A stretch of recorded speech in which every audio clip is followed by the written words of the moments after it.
काबर विश्व का कल्याण चाहता है व्यक्ति। तो विश्व में हम लोग भी तो आते हैं, सब लोग आते हैं, हमारे धर्म में तो होता है। पूजा में कितना कहा आप ऐसे व्यक्ति हैं परहित सत्य धर्म नहीं भाई है और दूसरे को कष्ट देने आप किसी कल्याण पूरा मत करिए, तब आप बचे हैं धर्म से है। यदि आपने अपना ही दस्ता लगा कर उसका नुकसान कराया तो आप कल्याण के भागी नहीं है, दोषी, ठीक है ना। इसलिए यदि हम उसको बचा नहीं सकते उसको हम कष्ट देने का अधिकारी नहीं है। तो कहा कि सुनो उमा के लोग अभागी हर तज हो ही विषय अनुरागी। कहा भगवान ने कि बताओ भगवान ने सुंदर काया दिया, कभी मन में नहीं आता कि जना भगवान का नाम इस मुख से ले ले। इसलिए हमको हमेशा जब फुर्सत मिल जाए, जब मन में आ जाए, भगवान का नाम गुनगुनाना चाहिए, उनका नाम जपना चाहिए। भाव कुभाव अनख अलसहूं नाम जपत मंगल ऋषि दसहूं। क्या कहा? भाव कुभाव, भाव से बात कब करते हैं? जब आपको लगता है कि आपका कार्य कोई पूर्ण हो गया, तब आप भाव से कहते हैं हमारे भगवान हमारे कार्य बना देगा, काम होगा। कुभाव एक औपचारिकता करते हैं, जैसे कार्य हो गया, हाँ बड़ी मेहनत के लिए चला भगवान के घर बड़ा पानी दो के फोटो की होता है ना, हम बड़ी मेहनत किए थे, पास हो गए, हम बड़ी मेहनत किए थे, भगवान के श्रेय लगा दिया खाली, वहाँ अपना अहंकार प्रस्तुत कर दिया। नहीं, भाव कुभाव अनख माने क्रोध। अब आप कहीं तैयार हो जाइए जाने के लिए, भगवान बढ़िया बारिश होने लगे, क्या करना, भगवान बंद होगा तो भी भगवान को गाली, स्वार्थ के लिए गाली दे रहे हैं कि भगवान बंद होगा तो हम चले कहाँ पहुँचे, आज हम बेकार कर दे रहे हैं। तो भी भगवान का, तो भी तो भगवान कह रहा है कि भाव कुभाव अनख मन क्रोध से अलसहूं, आलस से भी कहेंगे, इससे बिस्तर सोचते तो भी भगवान कहता है नाम जपत मंगल दिशि दसहूं। चाहे जैसे लेकिन प्रकार हमारा नाम 10 बार भी ले लेगा तो उस व्यक्ति का कल्याण। अब इससे ज्यादा भगवान क्या कहेगा? तो अब इसके बाद भी हम भगवान का नाम, हमसे बुरा कोई नहीं है, हमेशा प्रेम से नाम लेंगे, कभी तो भगवान सुनेगा। 24 घंटे का सरसी का वास होता है, अच्छा नाम जपेंगे तो भगवान जरूर साथ देगा, इसमें कोई दो राय नहीं है। और कलयुग में क्या है?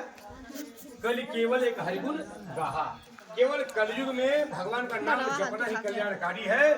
गावत नर पावन ही भव, अगर भगवान का नाम जपते रहेंगे तो आपका कल्याण होना निश्चित है, परम सत्य है। अब कहा ठीक है प्रभु, ये बताइए, नारद जी ने पूछा कि भगवान विष्णु जी से कि प्रभु बताइए क्या पूजन का उपाय है, क्या करना चाहिए? आपने बता तो दिया कि मेरे ही नाम में भगवान विष्णु जी की कथा सत्यनारायण जी के नाम से आपको सुनिए, कलिकाल में उनकी पूजा करनी है। तो कैसे करनी है, क्या उपाय है? तो सर्वप्रथम उन्होंने पूछा किम फलम। हर व्यक्ति कार्य से पहले, आप नौकरी से पहले पूछते हुए सैलरी दी है, क्या इतना पावर नहीं है कि नहीं है?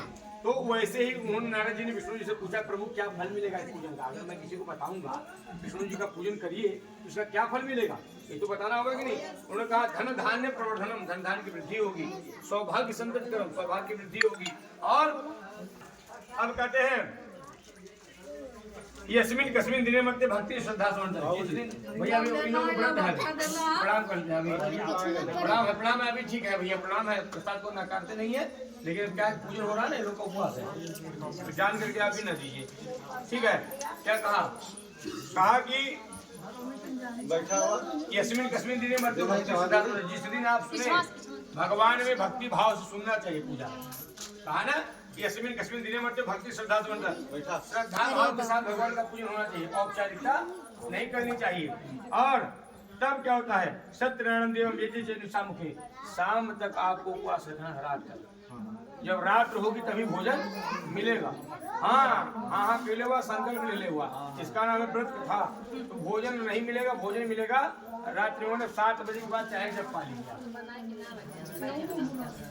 हमारे घर का बच्चे लोग खा रहे, बच्चे लोग खा रहे, बच्चा जो कथा में पेट ऐसे गिर गई है। नहीं वीडियो को हम बता रहे भाई, हमारी बात सुनिए, हम आपको निवेदन कर रहे हैं कि भगवान में कथा है, संकल्प हो गया, आपने हाथ में संकल्प लिया है, तो जब कथा हो जाएगी, शाम हो जाएगा, इसका नाम है व्रत। कथा तो आप सुन ले रहे हैं, लेकिन व्रत आपका कहा रहेगा, अगर आप खा लेंगे तो व्रत टूट जाएगा। आप फल खा लीजिएगा, नहीं सुनिए ना, फल खा लीजिएगा, फलाहारी जूस मंगा लीजिएगा, लेकिन शाम तक कष्ट करके सूर्यास्त के बाद ही भोजन पाइएगा, तब आपका व्रत पूरा होगा।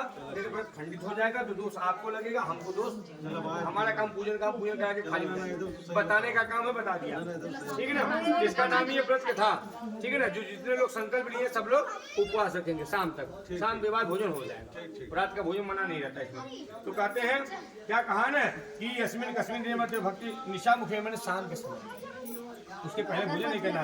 तोरणादि कर्तव्यम कदली स्तंभ अमृतम पंचमी कसम ध्यान और कहा चंदन से भगवान को अपने तिलक लगाया, चंदन लगाया, भगवान को लौंग इलायची धूप दीप दिखाया, सब फल चढ़ाया भगवान क्या क्या पूजन कर दिया। अब कहते शंख भेरी मृदंगम क्या वारे जो